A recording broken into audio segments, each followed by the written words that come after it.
सबको जय यीशु यीशु सहाय। Praise the lord. जय मसीह की। हम सब प्रार्थना योद्धा परिवार, हमारी अगुआ सिस्टर एस्थर, भाई राज और हम सब मिलकर आज शाम की इस आराधना प्रार्थना में आप सबका फिर से हार्दिक स्वागत करते हैं, हार्दिक अभिनंदन करते हैं। आशा करते हैं कि आप सब स्वस्थ होंगे, सुरक्षित होंगे और ईश्वर की आज्ञाओं शिक्षाओं के अनुसार अपने जीवन को जीने का प्रयास कर रहे होंगे। तो आइए इस वक्त जब इस प्रार्थना सभा को हम शुरू करने जा रहे हैं तो हम सब जहाँ कहीं भी हैं हम अपने मन को, हृदय को स्थिर करें। इस प्रार्थना सभा के लिए हम अपने आप को तैयार करें। साथ ही इस वक्त हम लगातार प्रार्थना में बने रहें कि प्रभु इस प्रार्थना सभा को सफल करे और हम सब जिन भी प्रार्थनाओं निवेदनों को लेकर आज इस सभा में इकट्ठे हुए हैं, प्रभु हमारी तमाम प्रार्थनाओं को पूर्ण करें। और इस वक्त प्रभु की उपस्थिति हम सबके बीच में हो। जब हम आराधना करते हैं, प्रार्थना करते हैं, वचन की उद्घोषणा जब होती है, प्रभु जब अपने दासों के माध्यम से अपने शिक्षाओं को हमारे बीच में रखते हैं, जब अंतिम आशीष की प्रार्थना होती है, उन तमाम घड़ियों के लिए हम लगातार प्रार्थना करें कि प्रभु की उपस्थिति, प्रबल उपस्थिति हमारे बीच में हो। प्रभु का आत्मा हम सबको अपनी उपस्थिति से भरे ताकि हम सब और ज़्यादा अभिषेक से भरते चले जाएं, हम सब पर और ज़्यादा प्रभु का अनुग्रह, प्रभु की कृपा हम पर बढ़ती चले जाए। तो आइए जब हम इस प्रार्थना सभा को शुरू करने जा रहे हैं तो आज जिनके माध्यम से प्रभु आज की आराधना प्रार्थना वचन की उद्घोषणा करने जा रहे हैं, उसका जो क्रम है वह है, जो आरंभिक प्रार्थना करेंगी वह बहन अंजना करेंगी, आराधना में अगुवाई करेंगी बहन अंजना, बहन रश्मि और मैं। वचन को पढ़ूंगी मैं। वचन की उद्घोषणा आज प्रभु अपनी बेटी, अपनी दासी सिस्टर एस्थर के माध्यम से करेंगे और अंतिम आशीष की प्रार्थना भाई राज के माध्यम से होगी। तो आइए हम सब जहाँ कहीं भी है प्रार्थना की अवस्था में आए। धन्यवाद। आइए हम इस वक्त अपने सृष्टिकर्ता परमेश्वर का धन्यवाद करें कि उस पिता ने, उस ईश्वर ने हमें बनाया, हमारी रचना की, हमारी आवश्यकताओं को पूर्ण किया। आज हम हृदय से उनका धन्यवाद करें, मन से उसे पुकारें, आत्मा और सच्चाई से उसकी आराधना करें क्योंकि वो स्तुति और महिमा के योग्य है। हम अपने पापों के लिए क्षमा मांगें, हम अपने आप को विनम्र करें, हम अपने हृदय मन की सारी प्रार्थनाओं को इस वक्त प्रभु को अर्पित करें। हम उससे कहें कि हे पिता, हम आपके बच्चे अपने लिए, अपने प्रियजनों के लिए आपकी उपस्थिति को मांगते हैं। आपको हम प्यार करना चाहते हैं, आपकी बातों को हम सुनना चाहते हैं। आज हम आपके संग बने रहना चाहते हैं, हम विश्वास में दृढ़ होना चाहते हैं, हम तुझ पर भरोसा रखना चाहते हैं। हे पिता, हम ये जीवन, अपनी ये जिंदगी आपको देते हैं। हे प्रभु, तू बनाने वाला भी है, तू बिगाड़ने वाला भी है, तू उठाने वाला भी है, तू गिराने वाला भी है। तू एक दरिद्र को कूड़े पर से उठाकर अपनी महिमा में खड़ा करने वाला परमेश्वर है। हे पिता, हम धन्यवाद देते हैं कि आज के इस दिन को आपने हमें दिया। आपने हमारे मुखों को खोला, हृदय को खोला कि हम मुख से ही नहीं, अपने हृदय से भी तुझे पुकार सकें। हे पिता, हम अपने जीवन के लिए आपका धन्यवाद कर सकें क्योंकि हमारा ये जीवन बहुत कीमती है, क्योंकि इसे आपने दिया है और जो कार्य आप करते हैं पिता, उसे कोई व्यर्थ नहीं कर सकता। हे प्रभु, जब आप हमारे संग होते हैं तो कोई हमारे विरुद्ध नहीं हो सकता। हे पिता, उन तमाम खुशियों के लिए, उन तमाम दुखों के लिए, उन आशीषों के लिए हम आज आपका धन्यवाद करते हैं जो आपने हमारे जीवन में इसलिए दिया ताकि उन सारी बातों से आपको महिमा मिले, उन बातों से हमारे लिए भलाई की बातें हो सकें। हम अपने अगुवों के लिए धन्यवाद करते हैं प्रभु। आपने अपने दास दासी को हमारे जीवन में दिया प्रभु कि वो हमारा मार्गदर्शन करें और आपकी बातों को हम तक पहुंचा सकें। हे पिता, तो आज के इस दिन में प्रभु हम उन हर एक शिक्षाओं, आज्ञाओं को अपने हृदय में, अपने मन में बसा सकें। हे पिता, हम अपने जीवन में उसे लागू कर सकें। और हमारे जीवन द्वारा प्रभु आपको महिमा मिले। तो इस वक्त प्रभु आपको इस समय का नियंत्रण आपके हाथों में देते हैं। आज जिन शरीरों का आप इस्तेमाल कर रहे हैं, विशेषकर आपने अपनी प्रिय बेटी, अपनी दासी हमारी अगवा सिस्टर एस्थर के माध्यम से प्रभु जो बातें आज हमसे आप कहना चाहते हैं, हे प्रभु वो वचन, वो शिक्षाएं हमारे हृदय के पटल पर अंकित हो जाए प्रभु। हे पिता, हम उन आज्ञाओं, शिक्षाओं का पालन करने को प्रेरित हो जाएं प्रभु, और हे पिता हम तुझे खुश कर सकें। इस समय यह आराधना, ये प्रार्थना आपको समर्पित करते हैं और हम ये प्रार्थना अपने जीवित यीशु मसीह के नाम से मांगते हैं। सुनकर अपने स्वर्ग राज्य में ग्रहण कर, आमीन।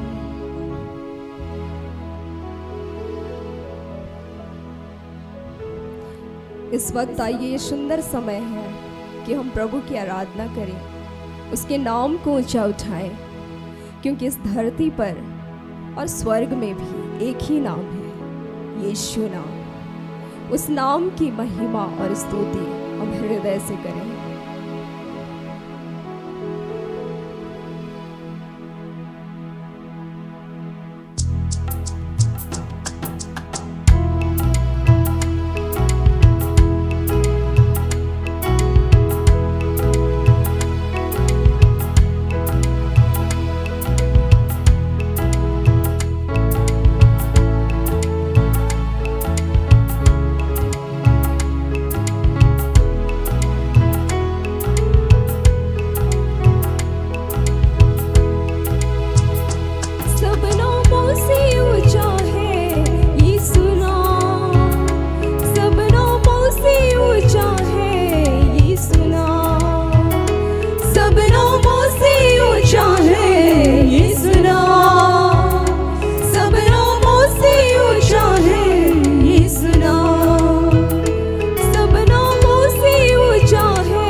देता है यीशु नाम, सारे बंधन तोड़ता है यीशु नाम, हमको आजादी देता है यीशु नाम, मुझको चंगा करता है यीशु नाम, मेरी विनती सुनता है यीशु नाम। स्वर्ग में धरती पर धरती के नीचे दूजा कोई नाम नहीं है, स्वर्ग में धरती पर धरती के नीचे दूजा कोई नाम नहीं है, सब नामों से ऊंचा है यीशु नाम, सब नामों से ऊंचा है यीशु नाम, सब नामों से ऊंचा है यीशु नाम, सब नामों से ऊंचा है यीशु नाम।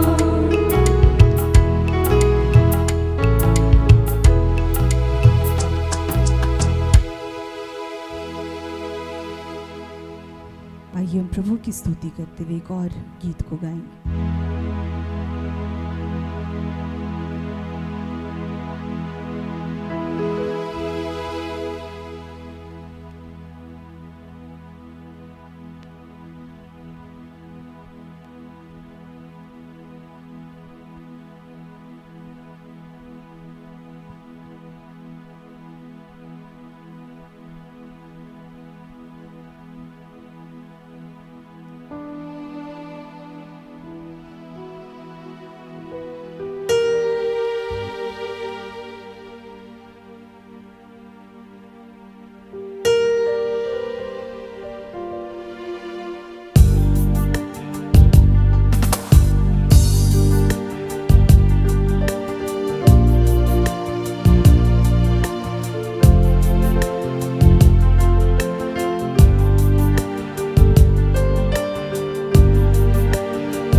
जब मैं पुकार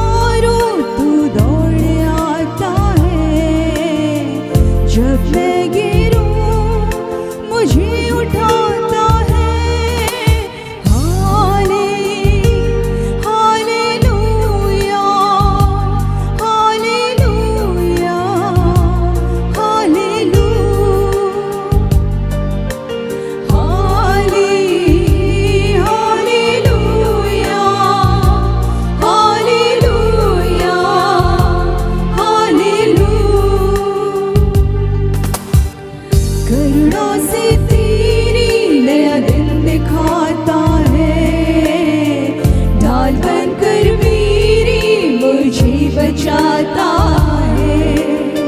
जब मैं पुकारूं तू दौड़ आता है, जब मैं गिरूं मुझे उठाता है। हालेलुया, हालेलुया,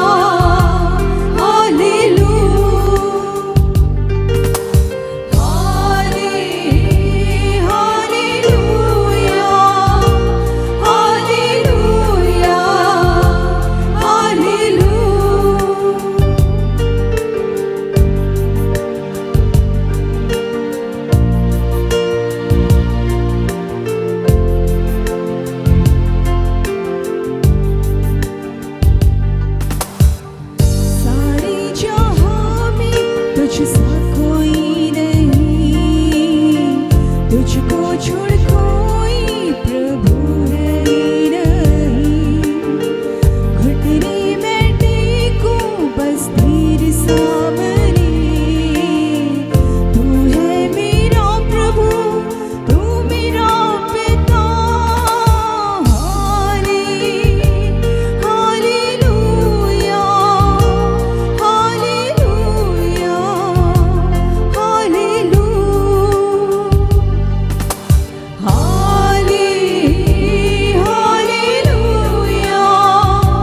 हालेलुया,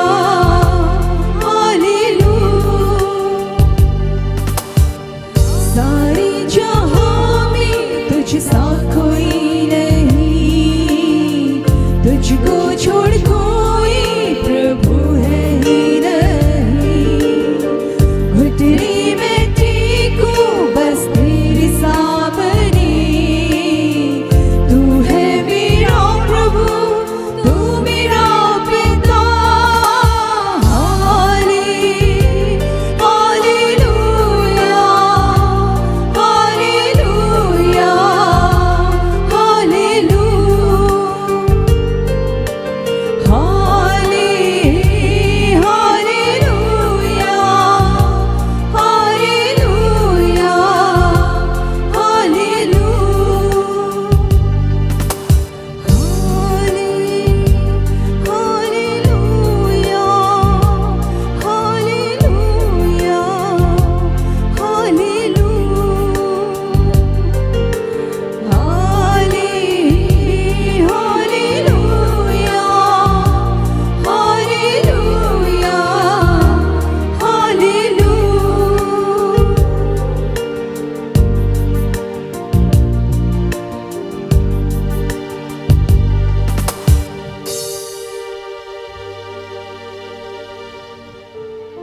सचमुच प्रभु,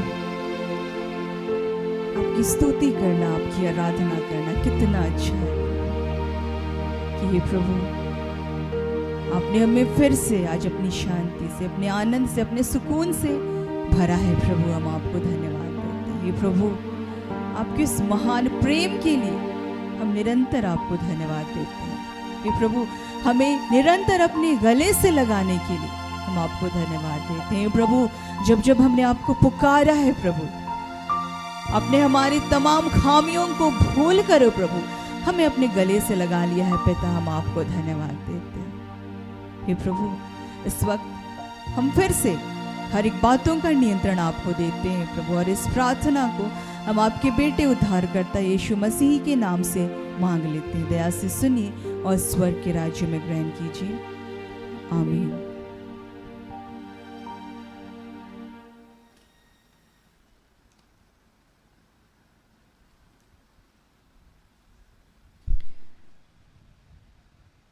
यहाँ के लिए आज का जो ठहराया गया वचन है, जो प्रभु ने अपनी बेटी, अपनी दासी सिस्टर एस्थर के माध्यम से दिया है, वो हमें मिलता है। 2 वचन है। पहला वचन है संत मार्कुस का सुसमाचार अध्याय 9 पद संख्या 23, जिसमें ऐसा लिखता है, ईसा ने उससे कहा, यदि आप कुछ कर सकें, विश्वास करने वाले के लिए सब कुछ संभव है।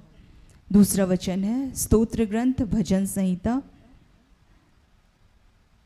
39 का 1-2, मैंने कहा था मैं सावधान रहूँगा जिससे मैं अपनी जिह्वा से पाप ना करूं।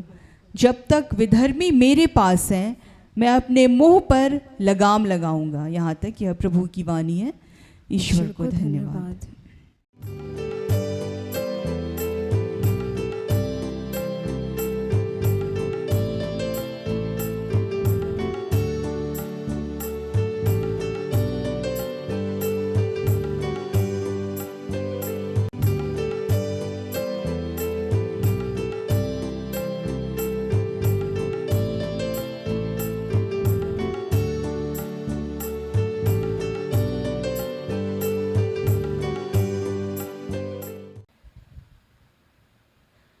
सबों को प्रार्थना योद्धा परिवार की ओर से प्रेज द लॉर्ड। जय यीशु, यीशु सहाय।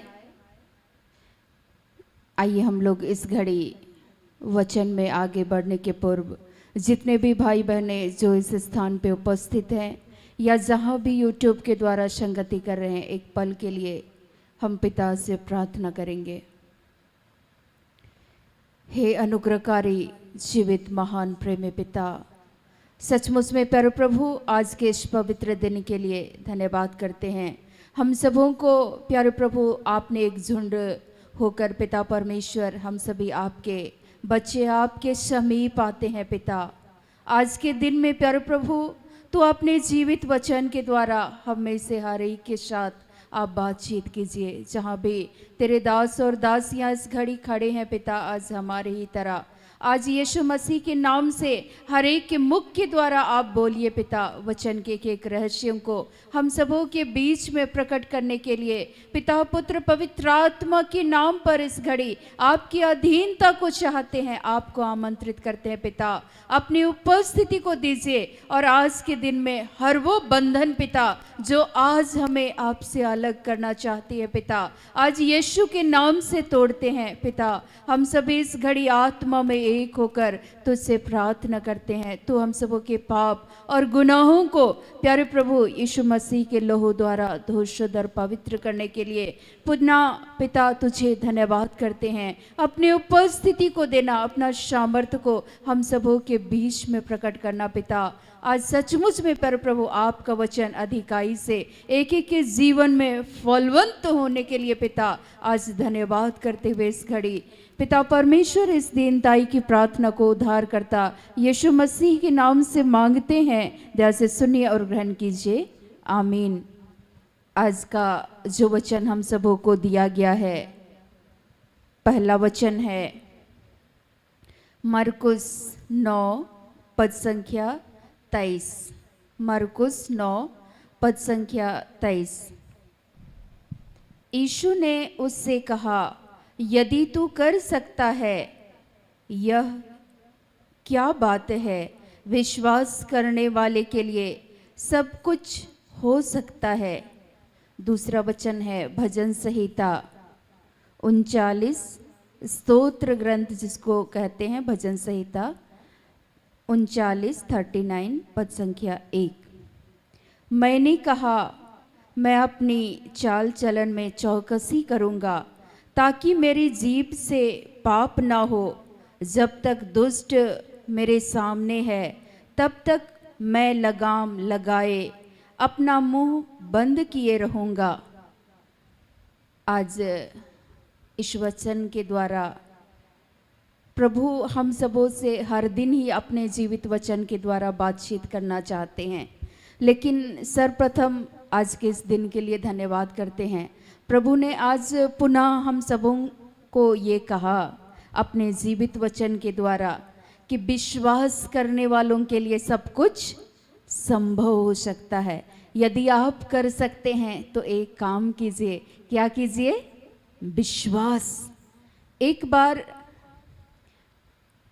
एक दुष्टात्मा पीड़ित जो वर्षों से मिर्गी के दुष्टात्मा के द्वारा वो सताए जा रहे थे, तरह तरह से लोग दुष्टात्माओं के द्वारा सताए जा रहे थे, लेकिन उसमें मुख्य तौर पर एक मिर्गी की जो रोगी थी, जो दुष्टात्माएं थी, जो उस बच्ची को बचपन से सता रही थी।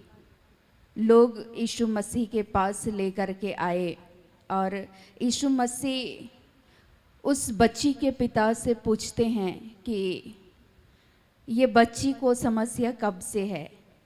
क्या लिखता है वचन में, जब आप 21 को पढ़ेंगे, उसने उसके पिता से पूछा, इसकी यह दशा कब से है? उसने कहा, बचपन से।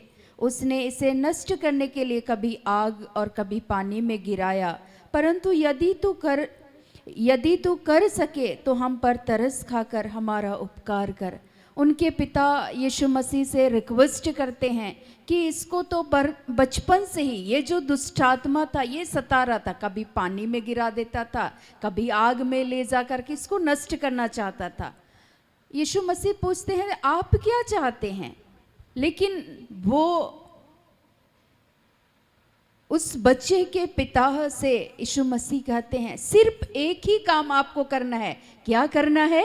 विश्वास। और आज हम सबों के जीवन में कहीं ना कहीं विश्वास हमारे जीवन में जैसे ही विपरीत परिस्थितियां आती है, हमारा विश्वास विचलित हो जाता है। और आज ईश्वर कहना ये चाहते हैं कि किसी भी परिस्थिति में हम सबों को विश्वास को बनाए रखना है। और विश्वास की जब हम बातचीत करेंगे, विश्वास एक वरदान है। और यहाँ यीशु मसीह भी उनके पिता से यही कहते हैं कि आप कर सकते हैं तो एक ही काम कीजिए। क्या कीजिए? विश्वास कीजिए। आज हम लोग प्रार्थना करेंगे कि ईश्वर हम सबों को विश्वास के दान को दे, ईश्वर हमें स्थिर विश्वास दे, ताकि हम विपरीत परिस्थितियों में भी हमारा विश्वास विचलित ना हो। दूसरी बात ईश्वर ये कहना चाहते हैं, हमें ईश्वर पर विश्वास तो करना है, यीशु मसीह पर विश्वास करना है, साथ ही साथ अपने आचरण का भी ध्यान रखना है। क्यों आज हमारे जीवन में ईश्वर के कार्य को हम लोग नहीं देख पाते हैं? पहली बात, हमारे जीवन में विश्वास का अभाव हो जाता है। जब हम लोग पढ़ेंगे यशाया 53:1 में लिखता है,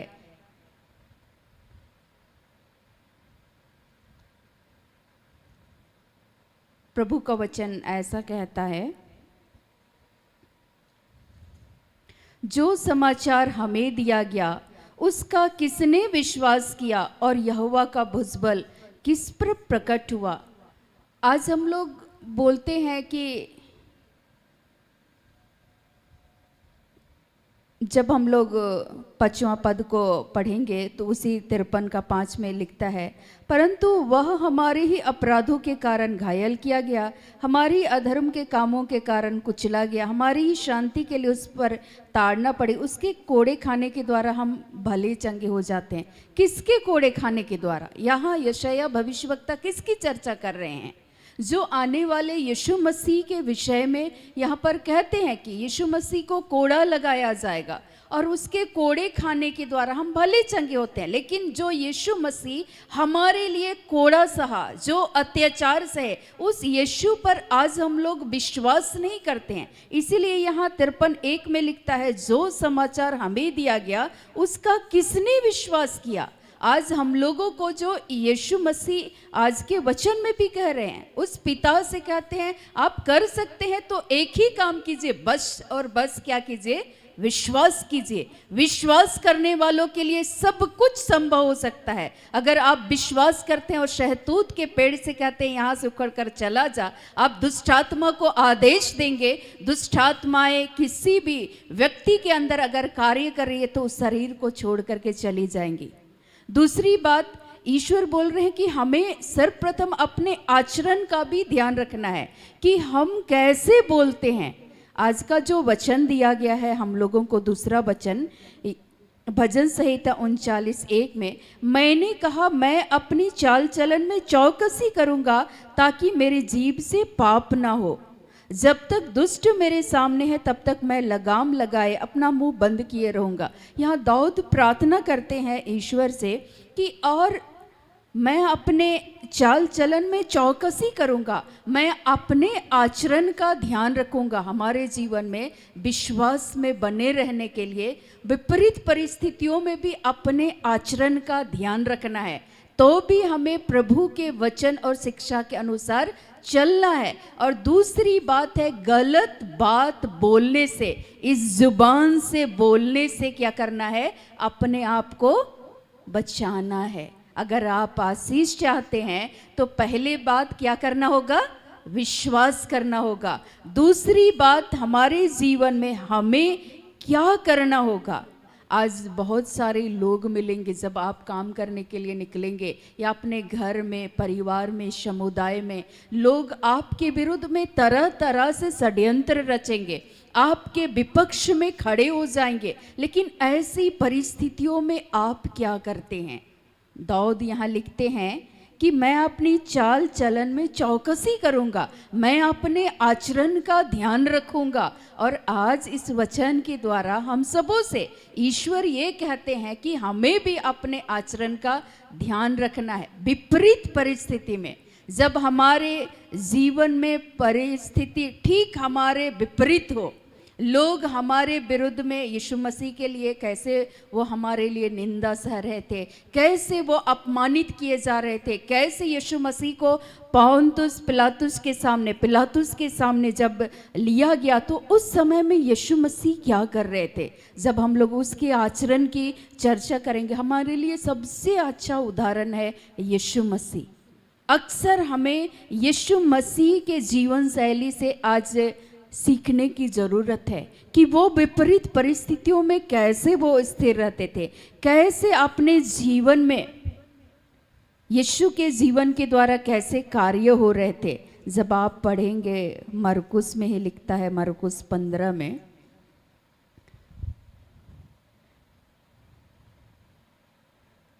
लिखता है यहाँ 15 1 से लेकर हम लोग 5 तक पढ़ेंगे। इसमें क्या लिखता है, भोर होते ही तुरंत प्रधान याजकों, पुरनियों और शास्त्रियों ने वरन सारी महासभा ने सलाह करके यीशु को बंधवाया और उसे ले जाकर पिलातुस के हाथ सौंप दिया।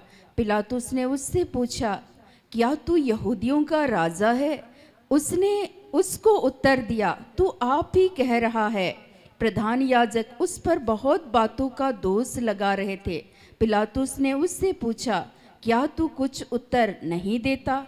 देख, ये तुझ पर कितनी बातों का दोष लगाते हैं। यहाँ लिखता है 5वां पद में, यीशु ने फिर कुछ उत्तर नहीं दिया, यहाँ तक कि पिलातुस को बड़ा आश्चर्य हुआ। जब यीशु मसीह को पोंतुस पिलातुस के सामने जब लिया गया, लोग उस पर, यहूदी लोग उस समय उस पर अभियोग लगा रहे थे, दोषारोपण कर रहे थे, फिर भी यीशु मसीह वहाँ पर अपना मुंह नहीं खोले।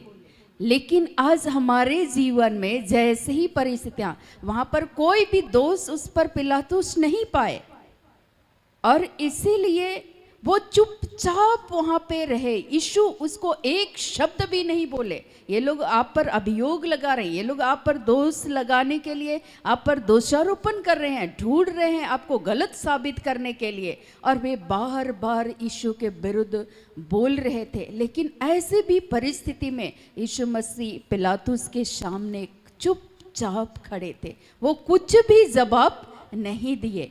तो कब हमारे जीवन में कैसे हमें कहाँ चुप रहना है ताकि इस जुबान से पाप ना हो। और इसी बात को यशाया 53 को मैं फिर से ले जाऊंगी उस वचन पे। वहाँ लिखता है, प्रभु का वचन बहुत सुंदर लिखा हुआ है, वह वध में ले जाई जाने वाली मेमनों के सदृश चुपचाप रहा और उन्होंने अपना मुंह नहीं खोला। आज अगर आपके विरुद्ध में लोग उठ खड़े होते हैं, भला बुरा बोलते हैं, तो आपका मुंह बंद रहता है बंद।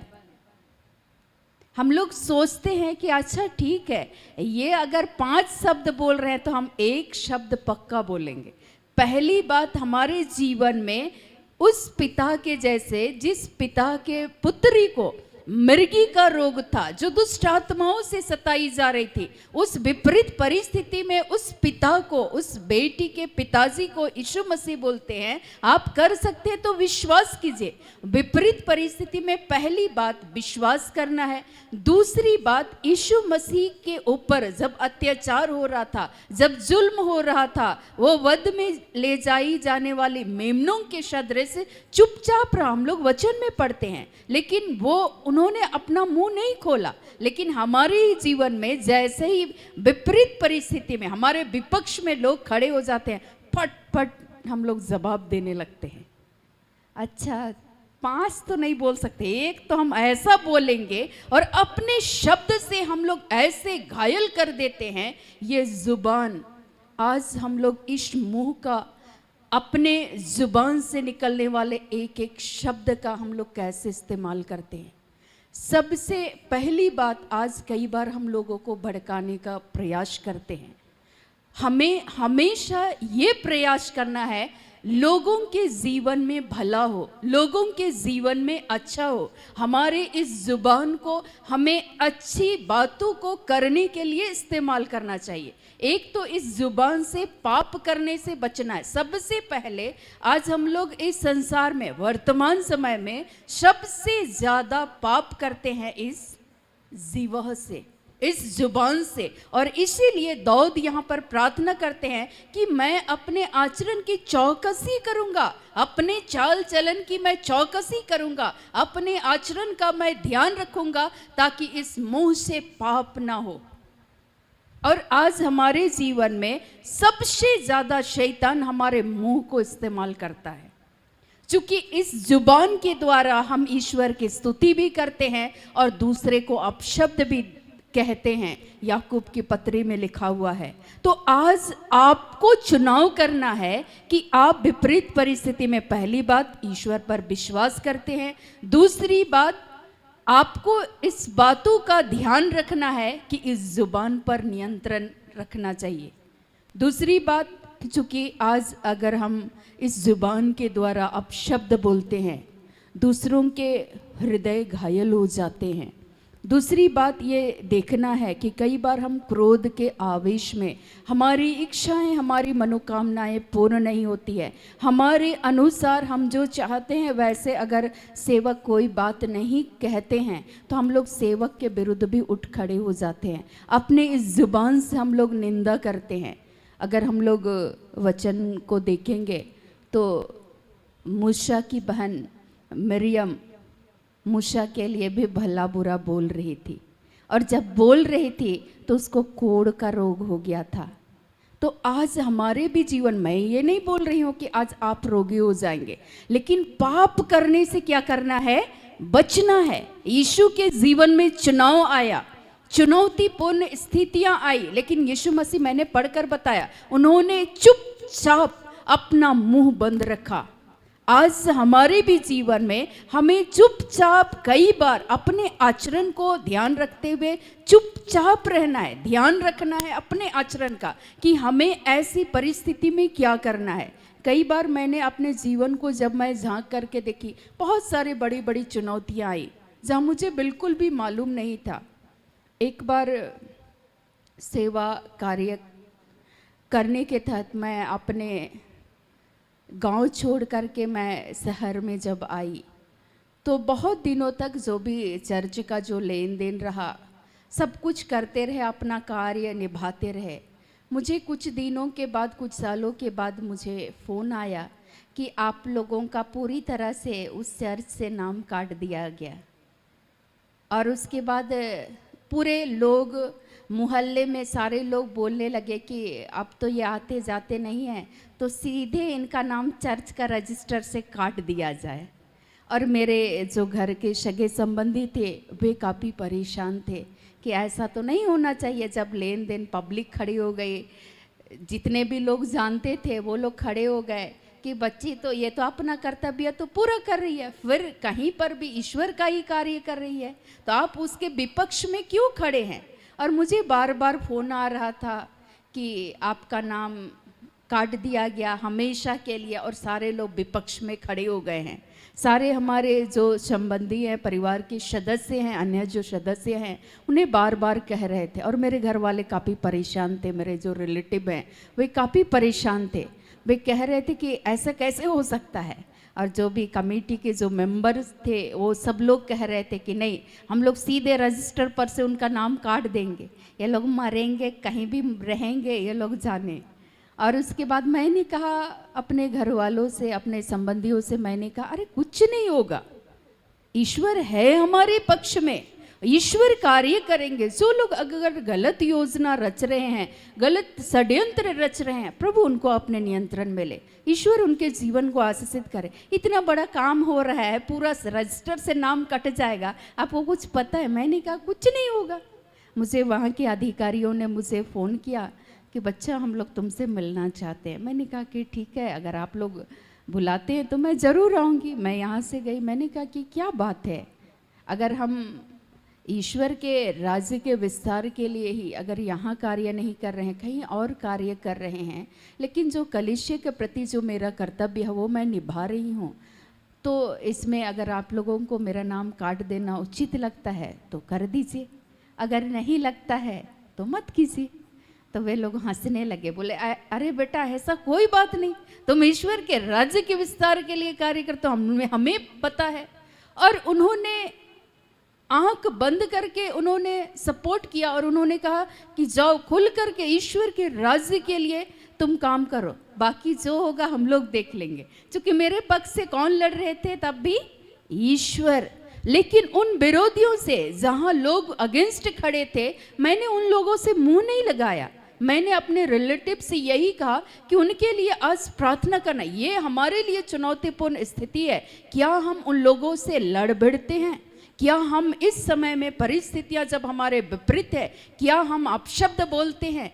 क्या हम इस जुबान से पाप करते हैं उनके लिए? यीशु मसीह तो अपने शैतानी वालों के लिए, अपने दुर्व्यवहार करने वालों के लिए उन्होंने प्रार्थना किया। तो आज हमारा भी ये फर्ज बनता है, हमारा भी ये कर्तव्य बनता है कि हम चुपचाप मौन रह करके ऐसे तमाम लोग जो विपक्ष में खड़े हैं उनके लिए हम प्रार्थना करें, उनके लिए हम आशीष मांगे कि परमेश्वर उन्हें विश्वास का दान दे, परमेश्वर उनकी आत्मिक आंखों को खोल दे, ईश्वर उनके जुबान को शुद्ध रखे, ईश्वर उन्हें अभिषेक दे और हमें भी सहने की शक्ति और सामर्थ्य दे। विपरीत परिस्थितियों में क्या हम अपने आचरण का ध्यान रखते हैं?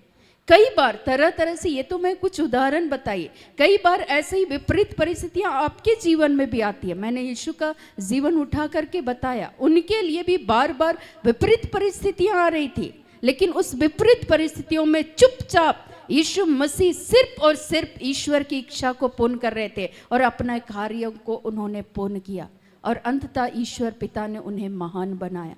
यीशु ईश्वर पर विश्वास करते थे। यीशु पिता की जो इच्छाएं थे, उसकी आज्ञाएं थे, उसकी शिक्षाएं थे, उस पर विश्वास करते हुए ईश्वर का जो आदेश था, ईश्वर पर विश्वास करते हुए उस आदेश का पालन कर रहे थे। पहले से मालूम था कि लोग उनको महासभाओं में वे लोग कोड़े लगाएंगे, उन पर दुर्व्यवहार किया जाएगा, उनके विपक्ष में लोग खड़े हो जाएंगे, उन पर थूकेंगे, उन पर अत्याचार होगा, लेकिन यीशु मसीह चुपचाप रहे। वो चाहते तो वो सारे पलटन नहीं बुला सकते, तो वो चाहते एक शब्द में वे लोग पल भर में नष्ट हो जाते, लेकिन यीशु मसीह ने अपना मुंह नहीं खोला, बल्कि अपने दुश्मनों के लिए, अपने शैताने वालों के लिए पिता की जो इच्छा थी, उस इच्छा के अनुसार वो विश्वास में कायम रहे और अपने जीवन को जीते रहे, और अंततः शैतान की तमाम शक्तियों पर यीशु मसीह ने जय को प्राप्त किया। तो आज ईश्वर ये कहना चाहते हैं कि जीवन के विपरीत परिस्थिति में आज हम अपशब्द बोलने से बचें, इस जुबान से पाप करने से बचें, क्योंकि शैतान वहीं पर आपको जानबूझ करके उकसाया जाएगा, और शैतान आपके परिवार में, आपके सगे संबंधियों के लोगों को ही शैतान इस्तेमाल करना चाहता है, क्योंकि वो बहुत बारीकी से काम करता है कि आप इस जुबान से इस समय में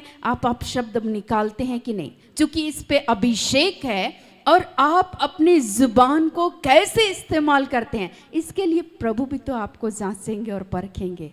क्या आप सचमुच में प्रभु के वचन के अनुसार जीवन को जीते हैं अथवा नहीं जीते हैं, वो भी हमारे आचरण का यीशु मसीह क्या करते हैं, देखते हैं कि क्या सचमुच में हम लोग आज चुपचाप मौन रह करके हम ईश्वर की प्रतीक्षा करते हैं कि नहीं, कहीं हम धैर्य तो नहीं खो बैठे हैं। इसीलिए दाऊद प्रार्थना करते हैं, हे यहोवा मेरे मुख पर पहरा बैठा, मेरे होठों के द्वार की रखवाली कर, मेरा मन किसी बुरी बात की ओर फरने ना दे। मुझे बहुत अच्छा लगता है उसका 5वां लाइन, लोगों के बुरे काम करने पर भी मैं प्रार्थना में लौलीन रहूंगा।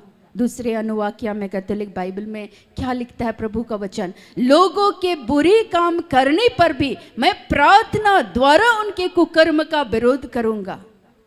कैसे वो उस समय में दाऊद इस बातों को भली भांति जानते थे और अपने इस जुबान के लिए वो प्रार्थना करते हैं। आज सर्वप्रथम हम लोगों को अपने जुबान के लिए प्रार्थना करना चाहिए कि इस जुबान पर ईश्वर ने अभिषेक दिया है, अपने शब्द को रखा है, तो हम इस शब्द जो प्रभु ने हमारे जुबान पर रखा है, हमारे अंदर में रखा है, बीज को जो बोया है, हम अपनी जुबान को अपशब्द बोलने से, गलत बोलने से अक्सर हम बचें और दूसरे को भी बचाएं, ताकि आपके शब्द के द्वारा ठेस ना पहुंचे।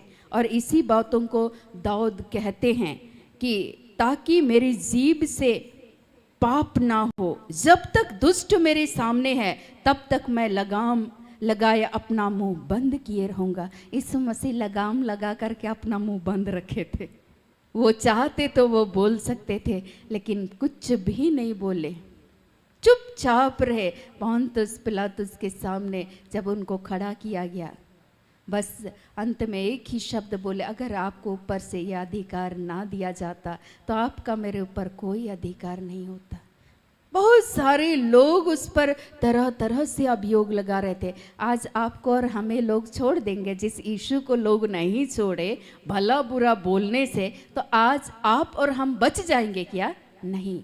मत्ती 12:36 और 37 में लिखता है, मैं मनुष्य की हर एक निकम्मी चाल चलन का मैं लेखा लूंगा। तुम अपने ही शब्दों के द्वारा निर्दोष और अपने ही शब्दों के द्वारा तुम दोषी ठहराए जाओगे। अर्थात आज हमें विपरीत परिस्थितियों में अपने ही आचरण का ध्यान रखना है कि हम उस विपरीत परिस्थितियों में क्या हम इस जुबान से क्या गाली दे रहे हैं लोग, तो क्या हम भी गाली देने वाले तो नहीं हो गए हैं? क्या हम इस जुबान से हम भी अपशब्द तो नहीं बोल रहे हैं?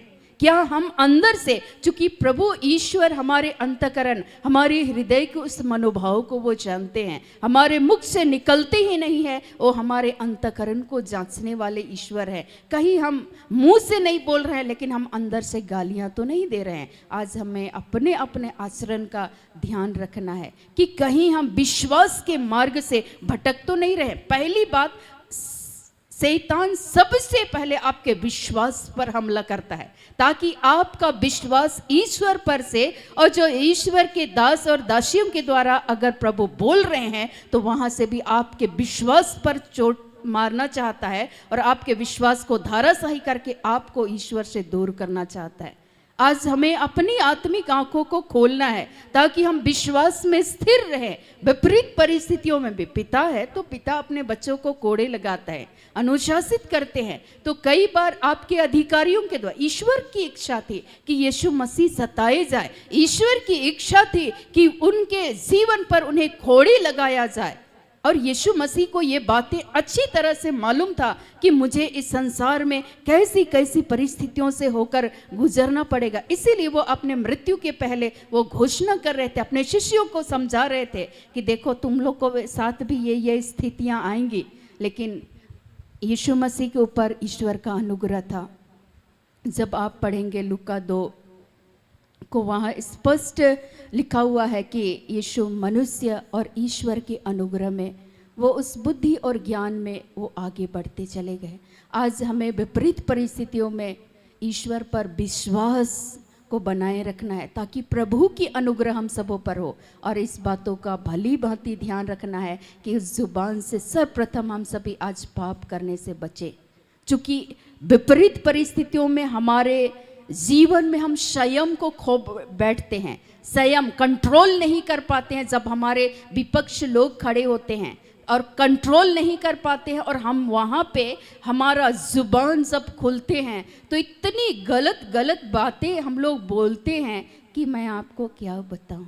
मेरे साथ भी ऐसी स्थिति हुई। मैं आप लोगों से केवल ये नहीं कह रही हूँ कि मैं भी उस परिस्थिति से होकर के मैं भी गुजरती हूँ। एक बार जब मैं प्रभु को नहीं जानती थी तो परिस्थितियाँ ठीक विपरीत थी और मेरे मन में मैंने गाली नहीं दिया, लेकिन अंदर से मेरे अंदर में एक मनोभाव उत्पन्न हो गया।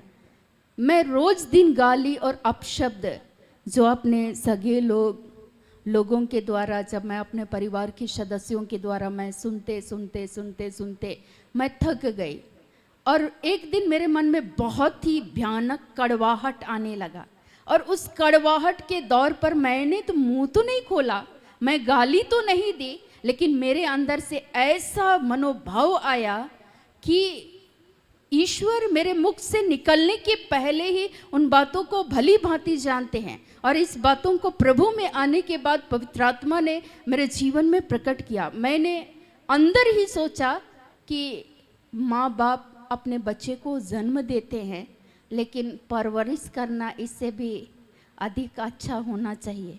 अगर ये माँ बाप अगर परवरिश नहीं कर सकते तो इस संसार में इन बच्चों को आने भी नहीं देते। ऐसे मेरे मन में आ रहा था। आप सोचिए कि इस जुबान से हम तो पाप ही कर रहे थे। ईश्वर मनुष्य के जीवन में अपने सृष्टि के कार्य को वो लगातार जारी रखते हैं। एक पति पत्नी के द्वारा सृष्टि का विकास होता है, और मैं उस जगह पर उंगली उठा रही थी कहीं ना कहीं, और मैं ये बोल रही थी माँ बाप केवल जन्म दे करके अपने बच्चों को छोड़ देते हैं, लेकिन उसका परवरिश नहीं करते हैं। ये मेरे मन में आया, और जब मैं प्रभु ने जब अभिषेक किया, मेरा चुनाव किया, और पवित्र आत्मा के द्वारा, इसीलिए 10 आज्ञाओं में से ऐसे नहीं है कि आप लोगों को केवल लगता है कि हम लोग दोषी हैं। मुझे भी पहला दिन पवित्र आत्मा निरुत्तर कर दिए कि हम कहाँ कहीं ना कहीं सोच से, कहीं ना कहीं अपने जुबान से, कहीं ना कहीं अपने कर्म के द्वारा हम पाप कर बैठते हैं। उस दिन पवित्र आत्मा ने मुझे निरुत्तर कर दिया। मैं फूट फूट कर मैं रो रही थी। उसके बाद पवित्र आत्मा ने मुझे समझाया कि देख, तुम्हारे मुंह से ये शब्द नहीं निकले, लेकिन तुम्हारे मुख से निकलने से पहले ही मैं तुम्हारे बातों को मैं भली भांति जानता हूँ। तुम्हारे मन में ऐसे मनोभाव उत्पन्न हुए, और वो दृश्य, वो घटनाएं मुझे दिखाने लगे कि किस दिन मेरे साथ ये स्थिति आया। मेरे मन में ये बातें पनप रही थी, और उस दिन के लिए मैं पिता से गिड़गिड़ाते हुए मैंने क्षमा मांगा कि प्रभु मुझे क्षमा कर, मैं नहीं जानती थी और मैंने ऐसा गुनाह किया है पिता। इस जुबान से तो नहीं, लेकिन मेरे हृदय में, मेरे मन में ऐसी विचारधाराएं आ रही थी, और ठीक मैं आपके विरुद्ध में कार्य कर रही थी। प्रभु तू मेरे पापों को आज क्षमा कर। आज इस जीभ से हम लोग गुनाह करते हैं, और उसके बाद और भी विपरीत परिस्थितियां दिन प्रतिदिन आ रही थी। एक दिन मैंने अपने, जो मेरे चाची मेरे साथ रहती थी, मैंने उससे कह दिया कि सही में कभी कभी बोलने का मन करता है कि मेरे पास भी ईश्वर मुंह दिया है, शब्द दिया है। आज मैं अगर बोलती तो मैं आर या पार लड़ाई कर लेती। कभी कभी मन करता है बोलने का। बोल करके मैं बोली तो बोली कि जब तुम नहीं बोलती हो तो चुप ही रहो, तो ये तुम्हारे लिए भला है। ठीक है, चुप रहना बहुत कठिन है, लेकिन फिर मैंने कहा कि ठीक है प्रभु, हम तो अपनी शक्ति और सामर्थ्य से हम शांत नहीं रह सकते, लेकिन प्रभु मैं तुझसे दया की याचना करती हूँ, तुझसे ये कृपा को चाहती हूँ कि यीशु मसीह पर जैसे आपकी कृपा थी, आपकी अनुग्रह थी, कि उन्होंने विपरीत परिस्थितियों में जब लोग उस पर अत्याचार कर रहे थे तब वो चुपचाप मौन रहे, तो आप हमें भी ये शक्ति को देना, आप हमें भी ये सहनशीलता को देना, हमें भी ये धैर्य को देना, हमें भी ये विश्वास को देना पिता, कि विपरीत परिस्थितियों में हम आपके ऊपर विश्वास रख सके, और ऐसी परिस्थितियों को हम भी यीशु से इस परिस्थितियों के लिए प्रार्थना कर सके। और कई बार उसके बाद मैं आदेश देना स्टार्ट की। विश्वास करते हुए मैं बोलने लगी, प्रभु इस तरह से मन को जो अशांति उत्पन्न करने वाली ऐसी नकारात्मक बातें हैं जो दूसरों के शब्द के द्वारा हम घायल हो जाते हैं और हमारे मुंह से तो नहीं निकलते हैं लेकिन हमारे हृदय में ऐसे मनोभाव आते हैं, प्रभु इस मनोभाव को मैं यीशु के नाम से आदेश देती हूँ जो आपके वचन और शिक्षा के विरुद्ध नहीं है। लोग सवेरे सवेरे आते थे और कई बार बोलते थे कि कटोरे लेकर तुमको भीख मांगते हुए हम लोग देखते हैं कि तुम्हारा यही स्थिति होने वाला है। सोचिए कि कितना बुरा लगता होगा। ना भाई हम आपसे कुछ मांगे हैं, ना हम आपसे झगड़ा किए हैं। अगर हम आपसे खाने के लिए मांगते, वस्त्र मांगते, ना हम आपसे झगड़ा कर रहे हैं ना कुछ नहीं, आप अपना जिंदगी जी रहे हो, मैं अपना जिंदगी जी रही हूँ। लेकिन शैतान इतना विपरीत परिस्थिति जान के मेरे साथ आने देते थे ईश्वर, मैं बाद में समझने लगी कि ये सब प्रभु मुझे तैयार कर रहे थे, अपने एक सेविका के रूप में प्रभु तैयार कर रहे थे कि मैं उस परिस्थिति में क्या करूं। और मैं चुपचाप देखते रहती थी। कभी कभी मन करता था कि उठा उठा के डांट, उठा उठा के मारे, ये लोग अभी यहाँ से उठ करके भाग जाएंगे। मैं सच बता रही हूँ। मैं कोना में एक इतना मोटा मोटा लाठी लेके रखी, अगर कुछ होगा तो पक्का किसी दिन तो हाथ उठाएंगे, और हाथ उठाएंगे तो बहुत गंदा उठ जाएगा, मुंह खुलेगा तो बहुत गंदा खुलेगा। क्योंकि मैं हर दिन, ऐसा मैं नहीं कह रही हूं, आज आपके साथ भी ये सिचुएशन आते हैं, लेकिन ऐसी परिस्थितियों में पवित्र आत्मा सिखाता है। एक दिन मेरी माँ चूंकि विधवा थी, और विधवा होने के नाते मेरे परिवार में पुरुष लोग, लगभग परिवार के जो भी पुरुष थे, जो भी मेरे चाचा थे, पिताजी थे, जो भी लोग थे परिवार के अन्य सदस्य, वे समाप्त हो गए। तो सब पूरे मोहल्ले को यह मालूम था इस घर में महिला लोग केवल हैं। तो कहीं गए हुए थे काम करने के लिए, और एक आदमी पी करके आए और मेरी माँ को छेड़ रहे थे,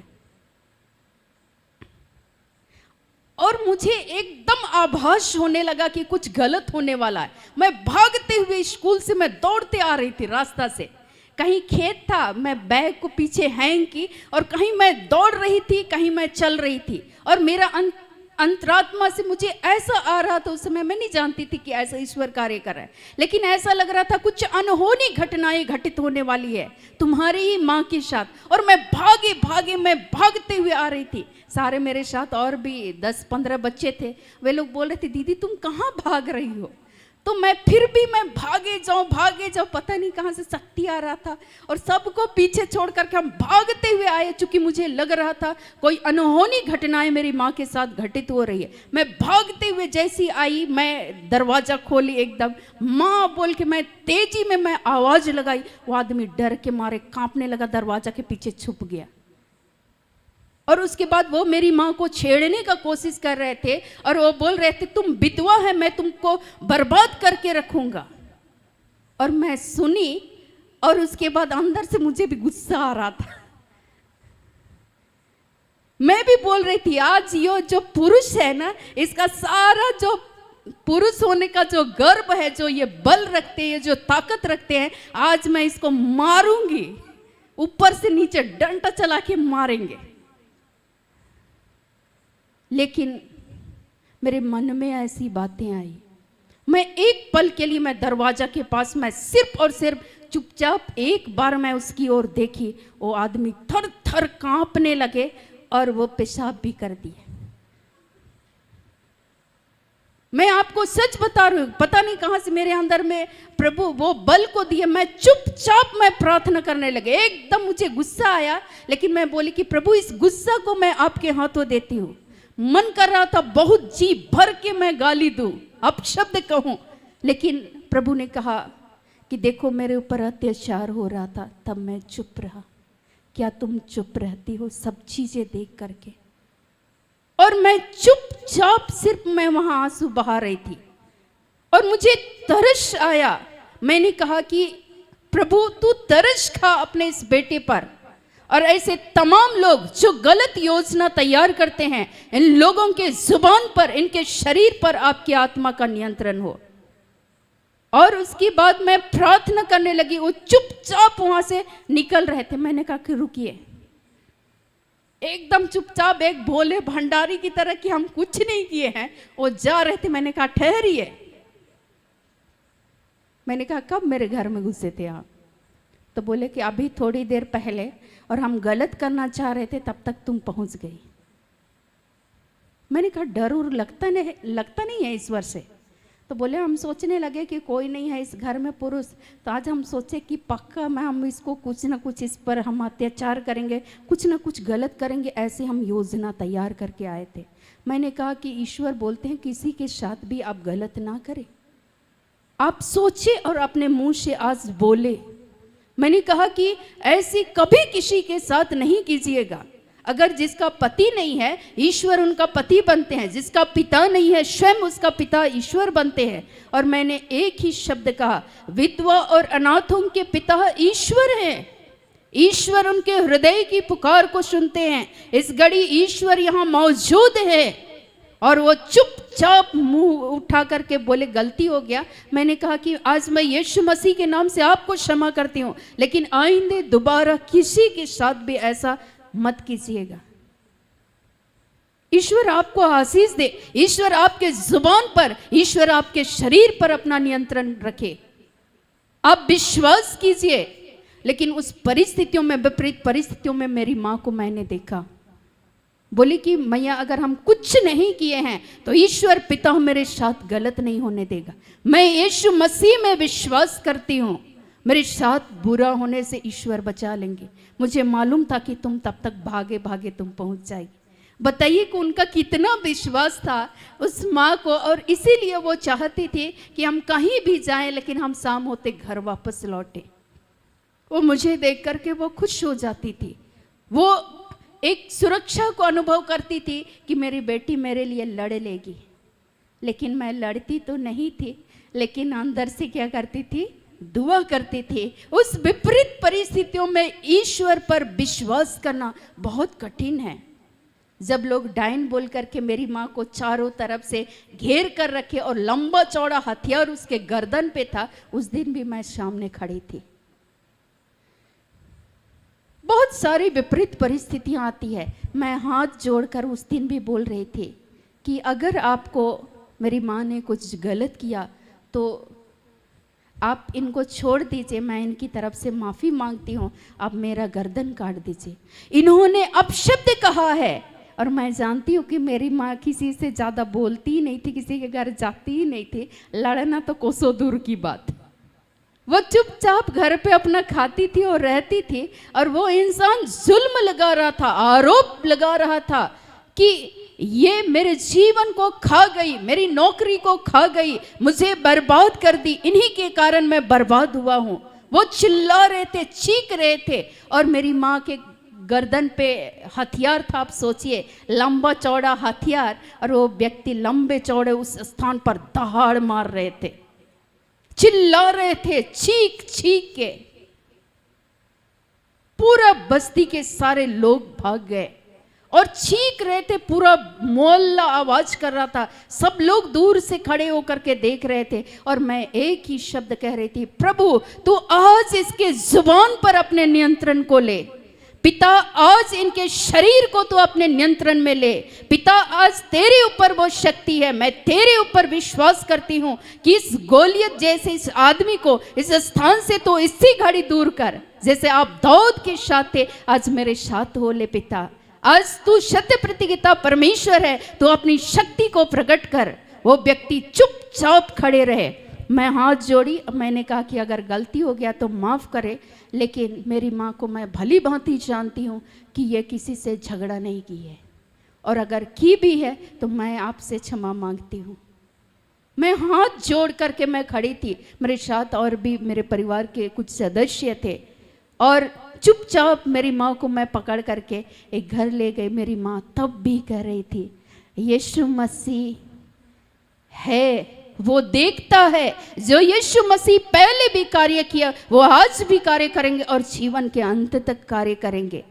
तब भी वो कह रही थी कि अगर मैंने किसी का बुरा नहीं किया तो मेरा जीवित पिता जानता है मेरे मनोभाव को। कि मैं गाली देती हूँ, कि अपशब्द कहती हूँ, मेरा पिता मुझे अपनी सुरक्षा को देगा, तुम डरना नहीं, ऐसा बोल रही थी। मुझे भी डर लग रहा था उस विपरीत परिस्थितियों में, लेकिन फिर भी मैं ईश्वर के वचन पर विश्वास करते हुए मैं भी दावे के साथ कह रही थी, और मैं चुपचाप वहाँ भी निवेदन कर रही थी कि पिता तो इन्हें क्षमा कर, कि ये नहीं जानते कि ये क्या कर रहे हैं। बहुत कठिन है ना, कठिन है कि नहीं है?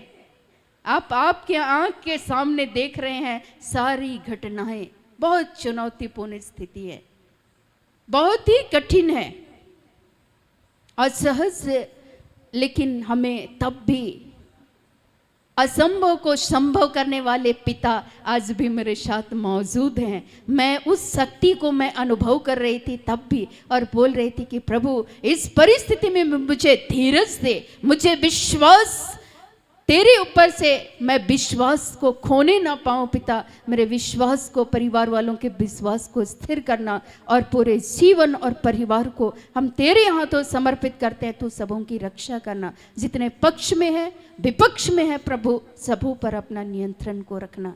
और मैं बैठ करके सारे लोगों को सामने इकट्ठा करके 5191 करवा रही थी, और तब भी वो दहाड़ मर रहे थे। शाम में पुलिस उसको ले गई थी, उसके बाद में पुलिस 8 साढ़े 8 बजे उस व्यक्ति को शाम में छोड़ दिया, तब भी वो दहाड़ मार रहे थे, पूरा घर के चारों ओर चक्कर लगा रहे थे, और बोल रहे थे आज हम इस व्यक्ति को हम पीस कर देंगे। कितना कठिन स्थिति था हमारे लिए, लेकिन तब भी हम 5191 कर रहे थे।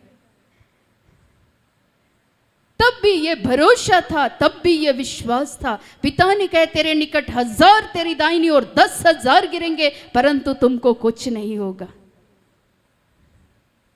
तब भी ईश्वर पर विश्वास करना बहुत कठिन होता है विपरीत परिस्थितियों में, लेकिन इसीलिए मैं कह रही हूँ ईश्वर आज हम सबों को विश्वास का वो दान को दे, नहीं तो हम लोग इस जुबान से पाप ही कर जाएंगे, नहीं तो हम लोग भिड़ ही जाएंगे। अगर प्रभु की अनुग्रह नहीं होती तो पता नहीं मैं कहाँ कहाँ लड़ भिड़ करके पता नहीं आज इस स्थान पे भी नहीं होती, लेकिन प्रभु की अनुग्रह थी। ईश्वर से मैं हर पल थोड़ी देर के लिए मैं ठहर करके मैं प्रार्थना करती थी कि प्रभु हमें क्या करना चाहिए इस परिस्थिति में। ईश्वर बोलते थे देखो यीशु मसीह भी पिता पर विश्वास करते थे, पिता की इच्छा थी कि वो कोड़े खाए, पिता की इच्छा थी वो सताए जाए। प्रभु अगर ये तेरी इच्छा है कि लोग हमारे विपक्ष में खड़े हो तो इन विपक्षी लोगों से भी प्रभु तू हमें बचा करके रखना। कई बार रोग बीमारियां विपरीत परिस्थितियां आती है, उस समय में हम भी यीशु पर विश्वास कर सके, ईश्वर के वचन पर विश्वास कर सके, और इस जुबान से हम अपने आचरण की चौकसी करें, हम अपने आचरण अपने चाल चलन की देखें, अपने आचरण को देखें, अपने आचरण का मूल्यांकन करें। और दूसरी बात, उस समय में हम धैर्य बनाए रखें। उस समय में विपरीत परिस्थिति में ईश्वर देखते हैं कि हमारा विश्वास क्या है। उस पिता का विश्वास उस समय में डगमगा रहा था, इसीलिए यीशु मसीह बोल रहे थे सिर्फ इसके साथ, ठीक है बचपन से ये समस्या, तो एक ही काम कीजिए, सिर्फ और सिर्फ क्या कीजिए, विश्वास कीजिए।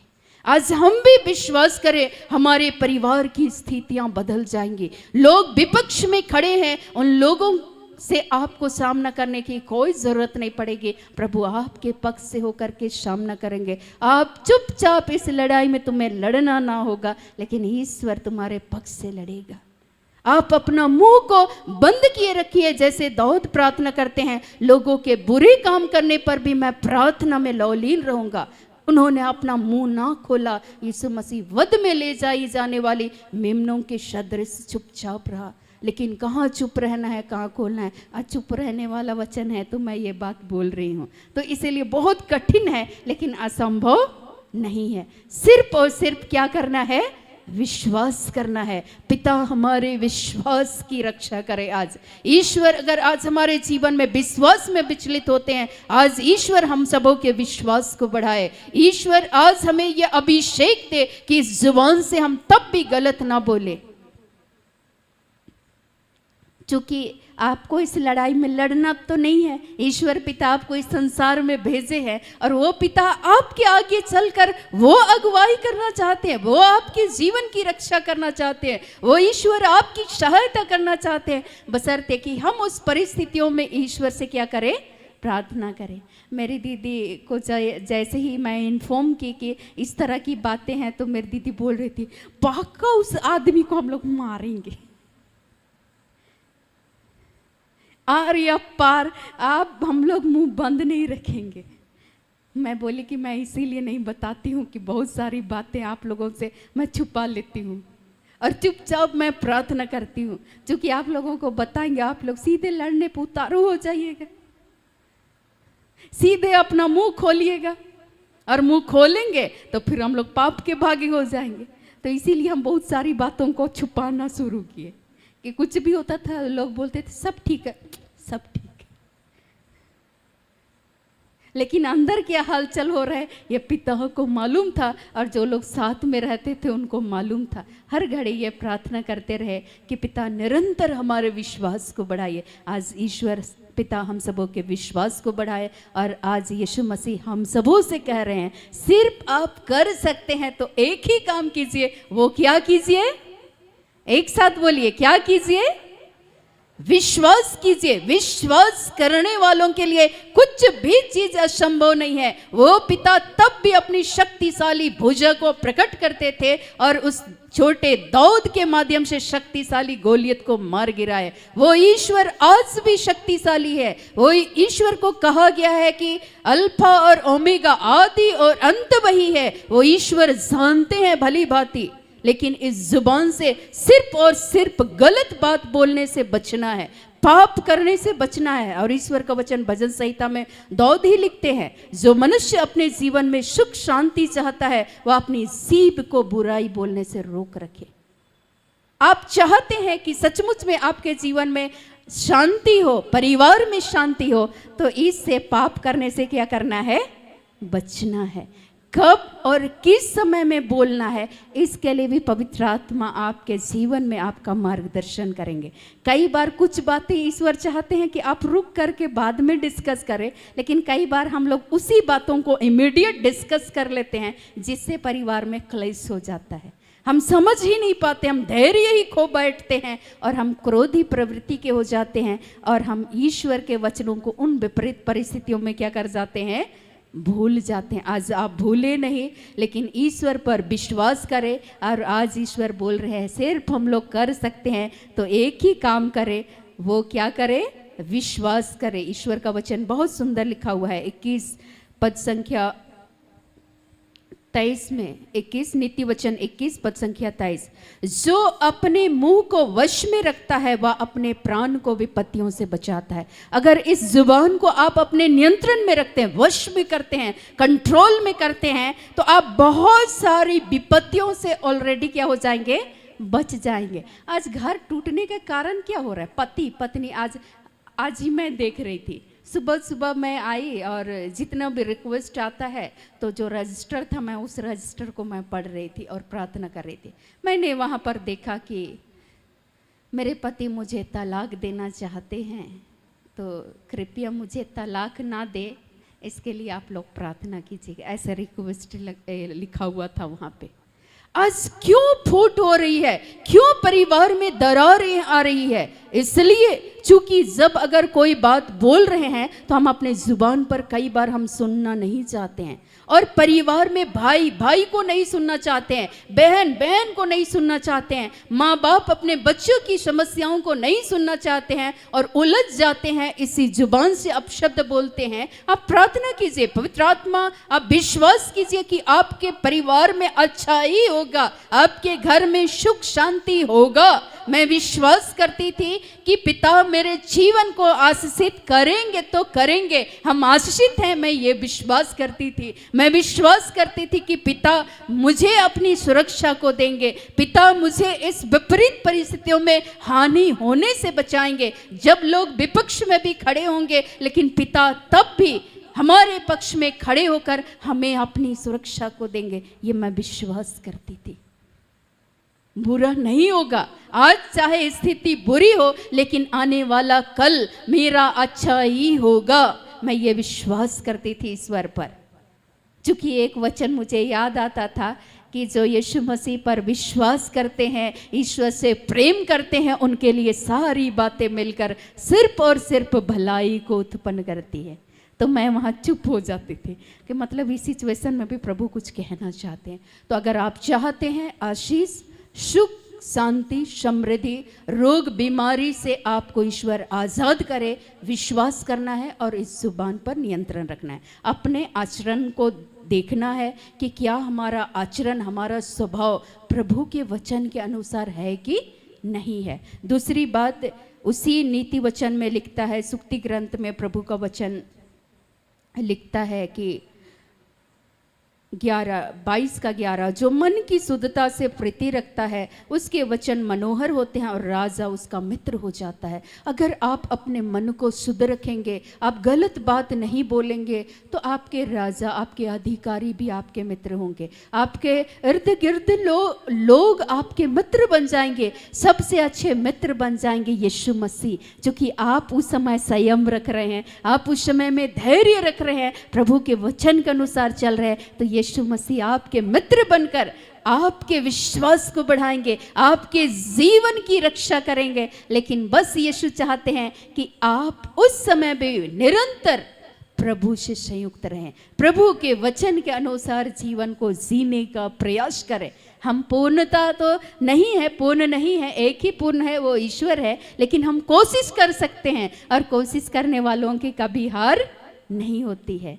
तो आज प्रभु कह रहे हैं फिर से कि हम सभी विश्वास में बने रहें। ईश्वर हम सबों को विश्वास का दान दे, हमारे भी विश्वास को बढ़ाए और हम लोग निरंतर प्रभु पर विश्वास को कायम रख सके। प्रभु आज हमें अपने अभिषेक से भरे और विपरीत परिस्थितियों में हम भी अपने आचरण का ध्यान रखें और अपना जुबान को बंद रख करके हम प्रभु की प्रतीक्षा करें। आगे प्रभु ईश्वर जब हम ऐसे करेंगे तो प्रभु ने आज कहा है अपने वचन में, मैंने सुक्ति ग्रंथ से पढ़कर, नीति वचन से पढ़कर सुनाया कि प्रभु आपके प्राण की रक्षा करेंगे, आपको सारी विपत्तियों से बचाएंगे। तो प्रभु आज के दिन में हम सबों को सारी विपत्तियों से प्रभु हमारे जीवन और आप सबों के जीवन की रक्षा करे। आइए आज के हर एक वचनों से प्रभु यीशु मसीह हम सबों को बहुत आयत की आशीष, अनुग्रह और कृपा प्रदान करे। आमीन।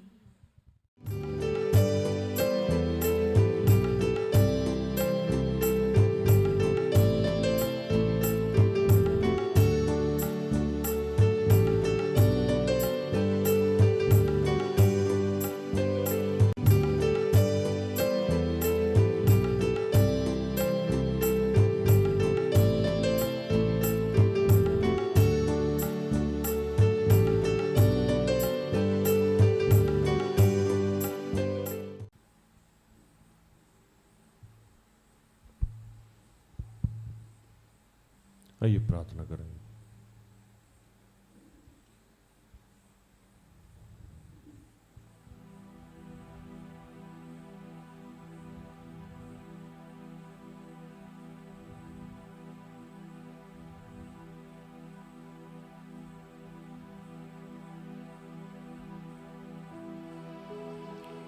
कि हे दयालु पिता,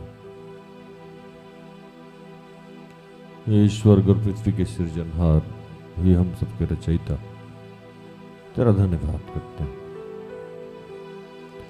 आज के सुंदर और आशीषित दिन के लिए, जो तूने एक नए अध्याय के रूप में हमारे जीवन से जोड़ दिया।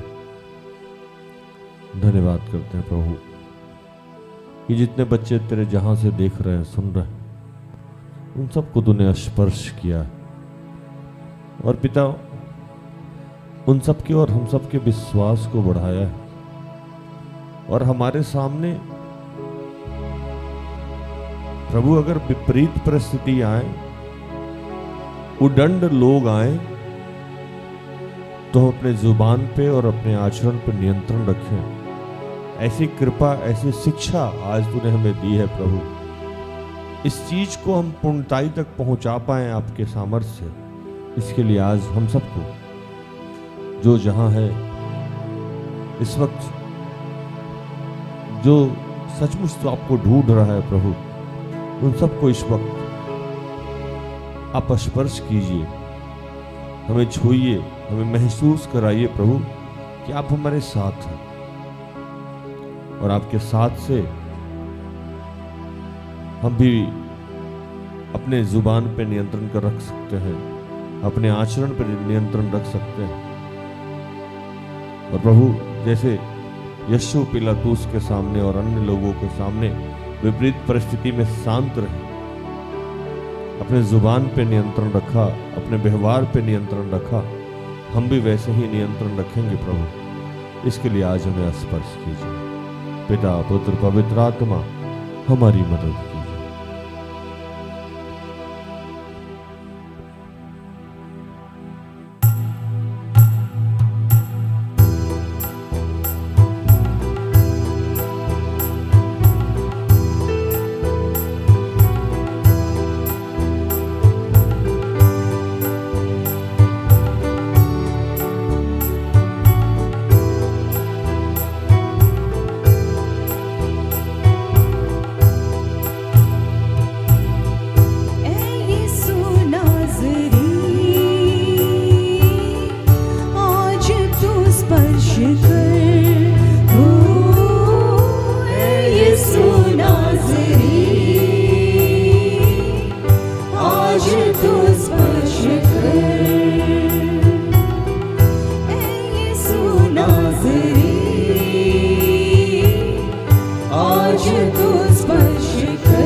ये पिता, जितने बीमार तेरे बच्चे हैं मैं उनके लिए प्रार्थना करता हूँ, जितने नशे से ग्रसित हैं मैं उनके लिए प्रार्थना करता हूँ, जितनों बच्चों का एग्जाम चल रहा है या कल से चलने वाला है उन सब के लिए मैं प्रार्थना करता हूँ। जो लोग आत्मिक शांति चाहते हैं उनके लिए मैं प्रार्थना करता हूँ। जो पवित्र आत्मा के लिए भूखे और प्यासे हैं मैं उनके लिए प्रार्थना करता हूँ। पिता, मैं प्रार्थना करता हूँ तमाम तेरे बच्चों के लिए जो विवाह के लिए इच्छुक हैं। मैं प्रार्थना करता हूँ तमाम तेरे बच्चों के लिए जो निसंतान हैं, संतान का आशीष चाहते हैं। मैं प्रार्थना करता हूँ जो लोग किसी भी केस से जूझ रहे हैं मैं उनके लिए प्रार्थना करता हूँ। प्रभु, हर व्यक्ति के काम पे तेरा आशीष हो। जिसका भी कोई भी अन्य काम है प्रभु, मैं उन तमाम लोगों के लिए प्रार्थना करता हूँ। और विशेषकर आज मैं प्रार्थना करता हूँ कि प्रभु, हम विपरीत परिस्थिति में जो अपशब्द बोलते हैं, नशे में हो अपशब्द बोलते हैं, क्रोध में हो अपशब्द बोलते हैं, जब निराश हो अपशब्द बोलते हैं, जब हीन भावना से ग्रसित हो तो अपशब्द बोलते हैं। दोषारोपण करने की हमारी प्रवृत्ति है। प्रभु, इन तमाम चीजों से हमें मुक्त कीजिए, हमारी मदद कीजिए।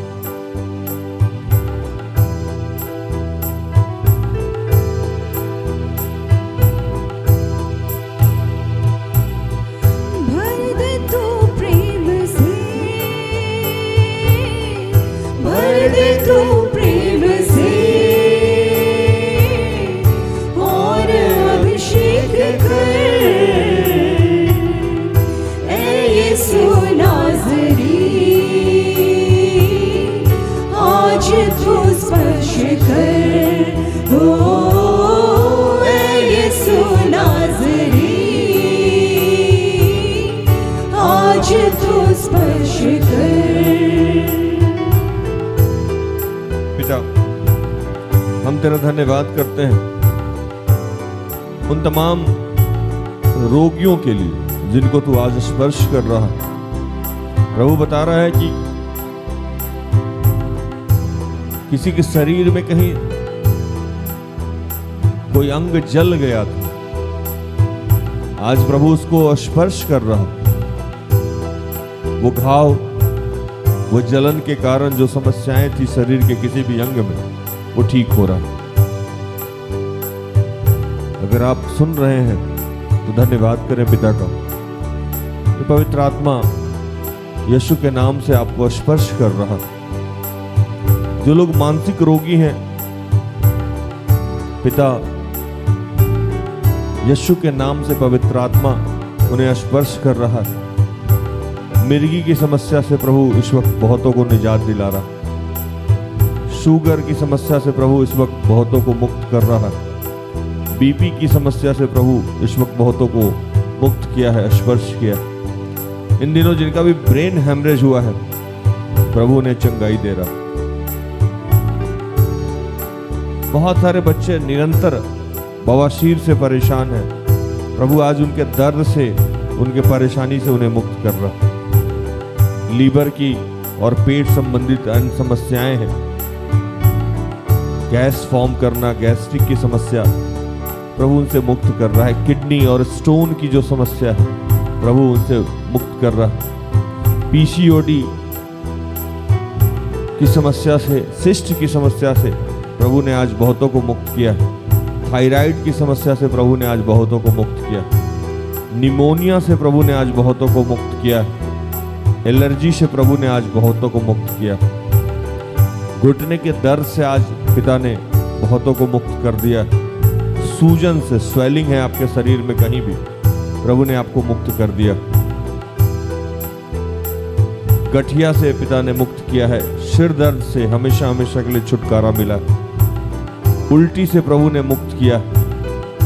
कैंसर से प्रभु इन दिनों बहुतों को निजात दिया है। और इन दिनों जो बुखार है, प्रभु आज बुखार से बहुत सारे लोगों को मुक्त किया, स्पर्श किया है पिता ने। हम इस वक्त पिता का धन्यवाद करें कि प्रभु तू अपने वचनों के द्वारा हमें सिखाया कि कैसे हम विकट परिस्थिति में विश्वास में बने रहें, कैसे हम विकट परिस्थिति में अपने जुबान पे, अपने शरीर के तमाम इंद्रियों पे नियंत्रण रखें। और प्रभु अगर हम ऐसा करते हैं तो हम महिमा को प्राप्त होंगे। पिता इस काम के लिए हमें शक्ति दीजिए, हमें स्पर्श कीजिए।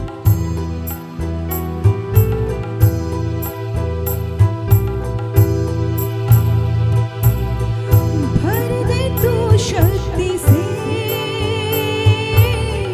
भर दे तू शक्ति से, और अभिषेक कर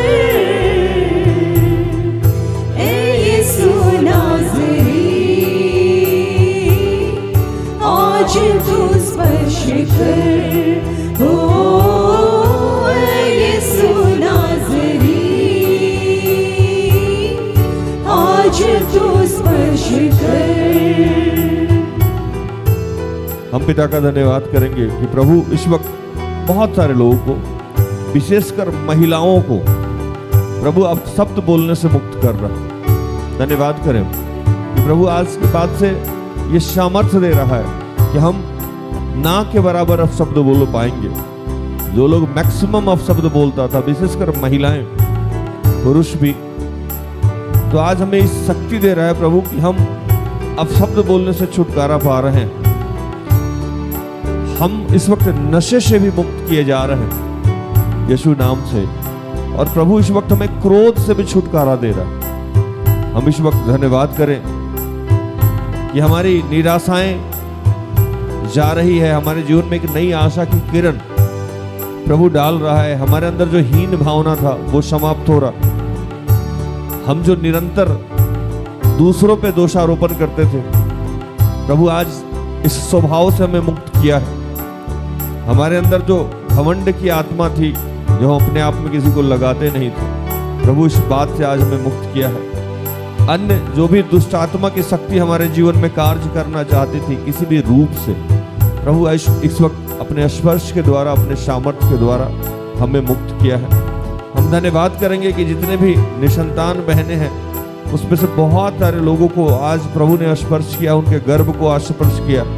विशेषकर बहन श्वेता, मीना और मधुमिता को प्रभु ने गर्भ का आशीष दिया है। आप धन्यवाद करें इस वक्त और प्रभु से सामर्थ्य मांगे कि प्रभु हम आज के वचनों को अपने हृदय में लिए फिरे और किसी भी अवस्था में हम विश्वास में बने रहें और इस स्वभाव को न छोड़ें।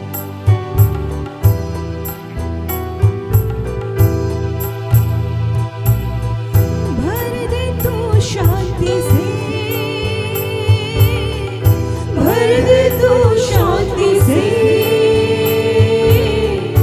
और अभिषेक कर ऐ यीशु नाज़री। आज तू स्पर्श कर, ओ ऐ यीशु नाज़री। आज तू स्पर्श कर। हे दयालु पिता, विश्व में जितने तेरे बच्चे हैं उन सब के लिए हम पवित्र आत्मा की मांग करते हैं। प्रभु हम सबकी मदद कीजिए। जितने लोग जहां भी जो भी प्रार्थनाएं कर रहे हैं उन तमाम प्रार्थनाओं का उत्तर दीजिए। और प्रभु हमारे घरों में जो क्लेश का मुख्य कारण है, हमारा मुंह, हमारे कार्य क्षेत्र में जो मुख्य कारण है, हमारा अपशब्द बोलना, हमारे झगड़े का, हमारे रिश्तों में टूटने का मुख्य कारण है अपशब्द बोलना। इन तमाम चीजों से तूने आज हमें मुक्त किया है प्रभु। तेरा आत्मा हम सबको स्पर्श किया है प्रभु। विशेषकर विवेक, मनीष, अभिषेक, अंशु, मंजू, मोनिका, राजेश, सतीश, राकेश, अनुपम, अभिलाषा, अंजू, शबीना, मेरीना, माधुरी, संजय, सुनील, सुशीला, अभिजीत, सुरेश, शबन, सुबोध, मेघा, अंजलि। प्रभु ने आज विशेष तौर पे इन बच्चों को स्पर्श किया है और प्रभु को ये महसूस कर पाए। हम धन्यवाद करें प्रभु। इस देश के जितने तेरे अधिकारीगण हैं, जो देश जिसके माध्यम से तू चलाता है, उन सबको तेरे हाथों में समर्पित करते हैं। जहां भी हिंसा हो रहा है उन तमाम जगहों को तेरे हाथों में समर्पित करते हैं। अपने देश के प्रधानमंत्री, बाकी जितने भी गण्यमान्य लोग हैं, उनको तेरे हाथों में समर्पित करते हैं। फिर से पिता, जितने बच्चों का एग्जाम होने वाला है उनको तेरे हाथों में समर्पित करते हैं। और इन तमाम प्रार्थना को प्रभु यीशु के जीवित और पवित्र नाम से मांगते, दया से सुन और स्वर्ग के राज में ग्रहण कर। आमीन आमीन। तो धन्यवाद। प्रभु आप सबको आशीष दे। आशा करते हैं कि आज के प्रार्थना से, आराधना से, वचनों की उद्घोषणा और अंतिम प्रार्थना से प्रभु ने आप सबको स्पर्श किया होगा। प्रार्थना उद्धार परिवार निरंतर आपका आभारी है कि आप हमारे साथ हैं, हमारा सहयोग करते हैं। कल संध्या हमारी आपकी फिर से मुलाकात हो जाएगी। तब तक के लिए स्वस्थ रहें, सुरक्षित रहें, सरकारी नियमों का पालन करें, प्रभु के आदेश का पालन करें। जैसा मैं रोज कहता हूं कि हम सब में बहुत सारी दुर्बलताएं हैं, कृपया हमें क्षमा करें और हमारे लिए प्रार्थना करें। प्रार्थना उद्धार परिवार अगर आपके किसी भी काम आ जाए तो कृपया हमें संपर्क करें। हम सब अपने आप को धन्य समझेंगे। प्रभु आपको आशीष दे। जय यीशु सहाय। Praise the lord. Good night, good bye. सारे दिल से, सारे मन से तेरी आराधना मैं करूं, तेरी आराधना मैं करूं। सारे दिल से, सारे मन से तेरी